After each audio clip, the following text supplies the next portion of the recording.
Ce chien n'avait rien mangé depuis 10 jours. Par chance, Togo trouva enfin une baleine morte. Alors qu'il s'apprêtait à manger, un phoque sortit soudain du ventre de la baleine.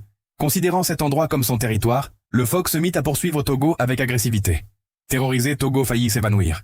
C'était la première fois qu'il voyait un tel animal en Antarctique. Il eut l'impression d'avoir rencontré un extraterrestre. Mais après avoir repris son courage, Togo ne renonça pas. S'il ne mangeait pas rapidement, il mourrait de faim. Il rassembla donc son courage et demanda un peu de nourriture au phoque. Mais celui-ci n'avait aucune intention de partager. Poussé par la faim, Togo attaqua soudainement. Il arracha un gros morceau de viande et s'enfuit. Furieux, le phoque plongea dans l'eau pour le poursuivre. À cet instant, une meute de chiens arriva et commença à dévorer la baleine. C'était un plan de diversion. Le phoque comprit qu'il avait été trompé et revint aussitôt. Alors que les chiens étaient occupés à manger, le phoque surgit discrètement par derrière et mordit violemment la patte arrière de Maya. Les autres chiens s'enfuirent de peur. Mais Togo, lui, ne recula pas. Il sauta sur le dos du phoque et contre-attaqua de toutes ses forces. En voyant cela, les autres chiens reprirent courage et rejoignirent le combat. Ensemble, ils mordirent le phoque de tous les côtés. Sous les attaques répétées, le phoque finit par perdre le contrôle et s'enfuit dans l'océan. Les chiens remportèrent la bataille, mais leur chef, Maya, pouvait à peine tenir debout.